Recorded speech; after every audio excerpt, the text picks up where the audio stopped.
बिस्मिल्लाहिर्रहमानिर्रहीम अस्सलामु अलैकुम रहमतुल्लाह। जहाँ चीफ जस्टिस ऑफ पाकिस्तान कातिब फ़ाइज़ ईसा को इस बात का एहसास हुआ है कि इमरान ख़ान को जो 180 नशस्तों का जो मैंडेट है वो वापस मिलना चाहिए। मखसूस नशस्तों के अलावा अगर इसके अंदर जो 180 नशस्तें हैं इसके अंदर मखसूस नशस्तें शामिल कर दी जाएँ, डाल दी जाएँ, तो इमरान ख़ान को जो मैंडेट है वो बन जाता है 220 नशस्तों का। लेकिन कम अज़ कम उस जानिब आगाज़ तो हो गया है, उस जानिब शुरुआत तो हो गई है।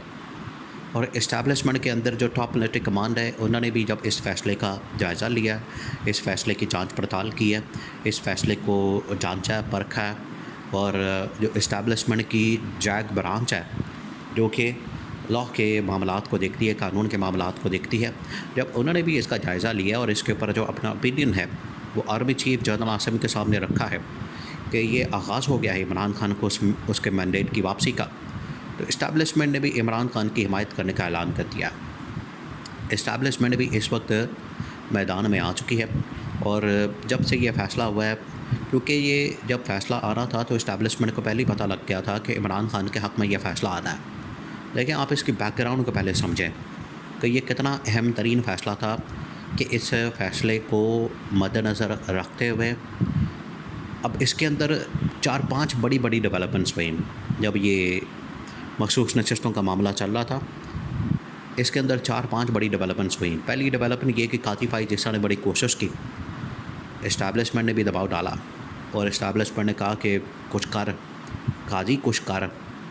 कातिब फ़ाइज़ ईसा आगे से मैनेज करने की कोशिशें कर रहा था, जजेस को साथ मिलाने के लिए, उसको मिला, इसको मिला, उसको पूछ, इसको पूछ, घर बुला, डिनर पे बुला, खाना खिला, बर्गर खिला, दही भल्ले खिला, पकौड़े खिला, नान खिला, सब कुछ उसने हर बे हथकंडे इस्तेमाल कर लिया कि जुडिशल पैकेज आ रहा है, गाड़ियाँ मिल जाएंगी, ओहदे मिल जाएंगे, आपकी टेन्योर बढ़ जाएगा, आपको मराहत मिल जाएंगी, आपको घर मिल जाएंगे, आपको टूर्स मिल जाएंगे, आपका ज़िंदगी भर के लिए राशन पानी बिल्कुल फ्री हो जाएगा।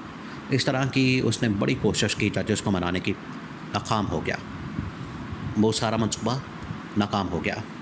फिर कातिब फ़ाइज़ ईसा ने कहा कि मैं सर मुझे थोड़ा सा टाइम दे, मैं मज़ीद कुछ करता हूँ। तो कातिब फ़ाइज़ ईसा ने क्या किया कि उसने थोड़ा डिले करना शुरू किया। पहले कहा कि डेली बेसिस पर होगा, ये केस बना जाएगा, फिर इसने डिले किया, हफ्ता हफ्ता डिले आना शुरू हो गया कि मैं कुछ करता हूँ, मैं जजेस को मैनेज करता हूँ। इस अरसे में भी जजेस मैनेज ना हुए। फिर आखिरकार जब ये फ़ैसला महफूज हो गया तो कातिब फ़ाइज़ ईसा ने 2 दिन लिए जजेस से मशावरत करने में, जो कि सुप्रीम कोर्ट के अंदर होती थी। वहाँ पर चाय पानी पिला के, उनको बिस्किट बुस्किट खिला के बड़ी कोशिश करता रहा, हाथ जोड़ता रहा, गोडे गिट्टे पकड़ता रहा, और कातिब फ़ाइज़ ईसा ने बड़ी कोशिश की, लेकिन जजेस फिर भी नहीं माने। और आखिरकार जस्टिस मंसूर अली शाह, जो अपकमिंग चीफ जस्टिस है, आने वाले चीफ जस्टिस है, वो डोमिनेट कर गए। 8 जजेस एक जानिब हो गए, 5 जजेस कातिब फ़ाइज़ ईसा समेत एक जानिब हो गए। और मंसूर अली शाह ने कहा कि जो अपकमिंग चीफ जस्टिस है, फ़ैसला मैं सुनाऊंगा। फिर आपको पता है कि पूरा बेंच बैठा, अदालत लगी, 13 जो जजेस वो आए, उन्होंने आके आधे घंटे के अंदर फ़ैसला सुना के और पूरे मुल्क की सियासत का नक्शा बदल दिया। तो ये एक किस्म की इस्टेब्लिशमेंट को भी बैकफुट पर जाना पड़ा, इस्टेब्लिशमेंट को पीछे हटना पड़ा।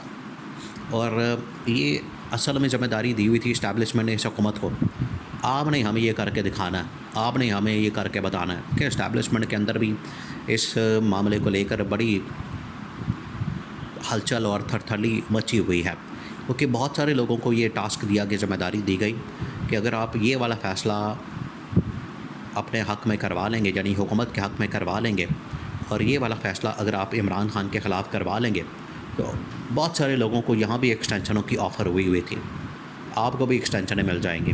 तो सबकी एक्सटेंशनें बढ़ गई। वैसे कातिब फ़ाइज़ ईसा की एक्सटेंशन का प्रोग्राम बढ़ गया, वैसे ही यहाँ इस्टेब्लिशमेंट के अंदर भी बहुत सारे लोगों ने एक्सटेंशन की ख्वाहिश रखी थी, डिमांड रखी थी, और उनको ऑफ़र भी की गई थी कि ये फ़ैसला इमरान ख़ान के हक़ में नहीं आना चाहिए। तो उसके बाद ये सारा कुछ उल्टा पड़ गया, खेल ही सारा बदल गया। इमरान ख़ान ने जेल से बाजी पर लड़ दी।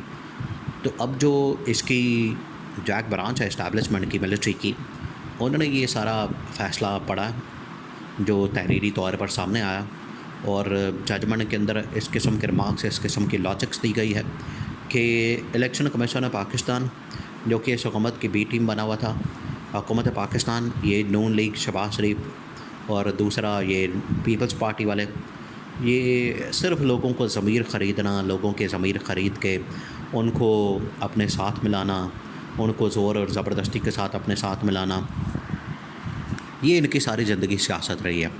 इसके अलावा कभी भी इन्होंने कोई सियासी बात ना की है, ना इनके पास कोई सियासी तजर्बा है, ना इनके पास कोई सियासी विज़न है, ना सोच है।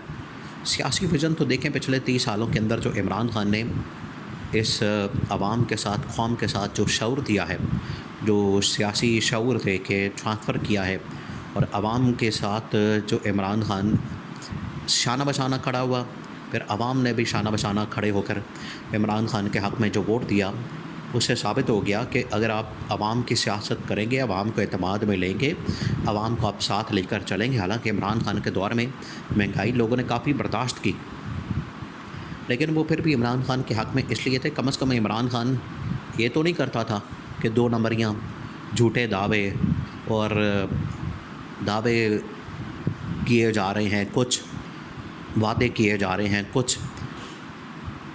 इसकी आप मिसाल ऐसे ले लें कि इमरान खान ने तो कभी इस तरह का झूठा दावा नहीं किया जैसे ये सब ने किया, नून लीग, पीपल्स पार्टी, IPP, काफ लीग, कि 400, 500, 300 लूट सेल लग गई, यूनिट आपको फ्री मिलेंगे। हुकूमत में आए हैं तो यूनिट फ्री होने के बजाय वो जितने का मिल रहा था उसमें डबल इजाफा कर दिया। तो ये कम से कम इमरान खान ने नहीं किया।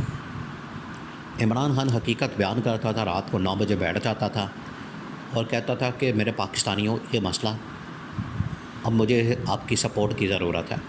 तो पाकिस्तानी कौम फिर सपोर्ट करती थी इमरान खान को, लेकिन इनकी तरह नहीं झूठ बोलना और झूठी कहानियाँ सुनाना, हर वक्त ही 2 नंबरियाँ, जालसाजियाँ, और इधर जो है वो लगे हुए हैं कि हमारे पास मर गए, मुक गए, भूखे मर गए, लुट गए, दबे गए, फना हो गए, और ख़ुद जो है लंदन के फ़्लैट्स और जायदादें और प्रॉपर्टियाँ और मिलें और पता नहीं क्या लुट मारा लगाया हुआ है। आवाम को जब पता लगता है तो आवाम फिर उनको और ज़्यादा तकलीफ़ होती है।